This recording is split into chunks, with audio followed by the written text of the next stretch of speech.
संसद में एक ऐसा भाषण जो मोदी जी ने दिया है, हम कोरोना के समय भी उससे कुछ लोग पैनिक हुए। अब हमें फिर से उसी तरह तैयार रहने की आवश्यकता है। लेकिन उस पैनिक का कारण क्या है? धीरज के साथ, संयम के साथ, शांत मन से हमें हर चुनौती का मुकाबला करना है। इस वीडियो के माध्यम से बताना चाहिए, सच्चाई बताना चाहिए और आप इसी को समझ। देखते हैं इस वीडियो में। कुछ दिनों से एक वीडियो बहुत वायरल हो रही है जिसमें कि हमने देखा कि संसद से मोदी जी ने एक भाषण दिया। उस भाषण में कहीं ना कहीं उन्होंने हमारे देश के लिए चिंता व्यक्त करी जो कि कुछ लोगों को अच्छी नहीं लग रही है।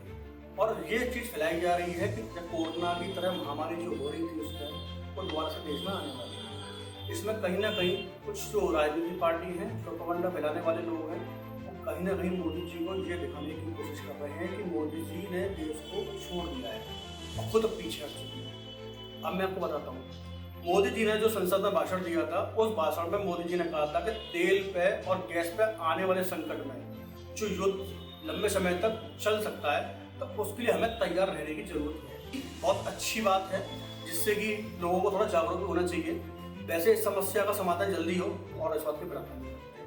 मोदी जी ने इस भाषण में सिर्फ इतनी सी बात कही थी कि जिस तरीके से आपने कोरोना में जनता ने सरकार का साथ दिया, लोगों ने साथ दिया एक दूसरे का, उसी तरीके से ये युद्ध लंबा चलता है तो ऐसा ही साथ और ऐसी ही जागरूकता हमारे को दोबारा दिखाने की जरूरत पड़ सकती है। ना कि कहीं भी मोदी जी ने ये वाली बात कही कि ये महामारी दोबारा से आने वाली है कि दोबारा से ही घर में लोगों को लॉकडाउन लगाना पड़ेगा।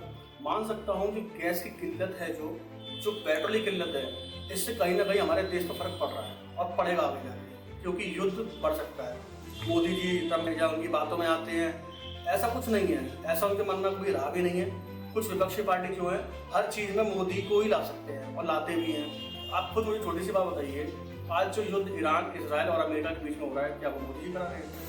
ये बिल्कुल गलत बात है। वो पहले अपने देशवासियों में सोचते हैं, पूरे देश के लिए सोचते हैं। मैं एक बात पूछना चाहता हूँ आप लोगों से, जब कोविड की ऐसी महामारी आई थी तो क्या मोदी जी ने संसद में कोई ऐसा भाषण दिया था कि मैं लॉकडाउन लगाने जा रहा हूँ? क्या कोई भी आज तक ऐसा कोई काम किया हो, जैसे नोटबंदी है, GST है, कोई भी ऐसा कोई भी काम जो कि देशवासियों के हित में भी हो सकता है और नुकसान के लिए भी हो सकता है? क्या मोदी ने उसकी पहले जानकारी किसी को दी थी? कभी नहीं। संसद में भाषण देने का सिर्फ लोगों को जागरूक करने के लिए सिर्फ इतनी सी सलाह दी, मेरा साथ दें, देश का साथ दें, तो सबसे जो सर्वोपरि है वो हमारा देश ही है और एकजुटता भारत के लिए सबसे बढ़िया बात है। लेकिन कुछ लोगों ने ये बात बहुत अलग तरीके से पेश करी गई और आज वीडियो जो इतनी वायरल करी जा रही है, इतनी कंट्रोवर्सी हो रही है कि मोदी जी के हाथ से देश निकला जा रहा है, मोदी जी कुछ करना नहीं चाहते हैं, देश की तरफ सोचना नहीं चाहते हैं। ये चीज़ कहीं ना कहीं बहुत गलत है कि हमारी जो विपक्षी पार्टियां हैं कहीं ना कहीं मोदी को हर चीज़ में घेरने की कोशिश करती हैं। आज मैं सोचता हूँ कि ऐसी महामारी जो हो रही है और देशों में हो रही है, ऐसी बात नहीं है, पाकिस्तान में हो रही है, नेपाल में हो रही है, श्रीलंका में हो रही है, क्या वहाँ की सत्ता या विपक्ष इस तरीके की बातें सोचती हैं?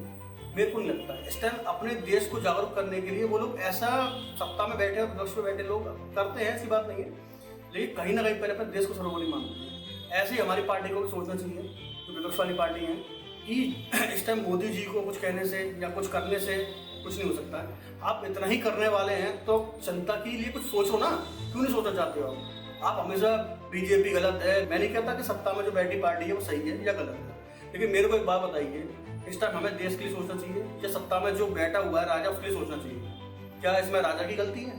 क्या आज जो ईरान का युद्ध हो रहा है अमेरिका के साथ, या अमेरिका का युद्ध हो रहा है ईरान के साथ, कि ईरान अमेरिका का युद्ध नहीं होने वाला, होगा भी तो इतनी लंबी नहीं होगी। ईरान स्टेट ऑफ हॉर्मुज़ को कभी बंद नहीं करेगा, क्योंकि लड़ाई जो होती है एक दूसरे से होती है, ना कि और देशों को उसमें घसीटा जाता है। आज स्टेट ऑफ हॉर्मुज़ को बंद करने के कारण से पूरी दुनिया की अर्थव्यवस्था जो खराब हो रही है और जो दुनिया में चिंतित करने वाली बात है, ईरान ने कहीं ना कहीं ये गलती करी, क्योंकि उसकी लड़ाई अमेरिका से थी, इसराइल से थी, और देशों के लिए ये रास्ता बंद नहीं करना चाहिए था। और ऐसा होता भी है, जब देशों में लड़ाई होती है तो इस तरीके से कोई ना कोई पहलू नहीं करना चाहिए या कोई भी ऐसा कार्य नहीं करना चाहिए और देशों को भी इसमें दिक्कत हो। लेकिन ये चीज़ किसी को नहीं बताती जो आज हो रही है। मोदी जी सबका साथ मांगते हैं, सबको विकास भी चाहते हैं, तो ऐसी चीज़ों में ना आए। और जो आज गैस की किल्लत पड़ रही है, पेट्रोल की कोई किल्लत नहीं पड़ रही है, पेट्रोल आज भी स्थिरता है, आज मोदी जी के कारण ही पेट्रोल की कीमत में स्थिरता है। लेकिन गैस की दिक्कत इसलिए हमें आ रही है कि कुछ चीज़ों में हम लोग अभी भी कहीं ना कहीं थोड़े रुके हुए हैं। मैं मोदी जी और देश जैसे अमेरिका है, रशिया है, वहाँ से इस चीज़ के LPG गैस के लिए जमकर। तो दोस्तों आपको मेरी वीडियो कैसी लगी ये चीज़ आप बताना वीडियो के अंदर। मेरी वीडियो पसंद आती तो लाइक कर लेना।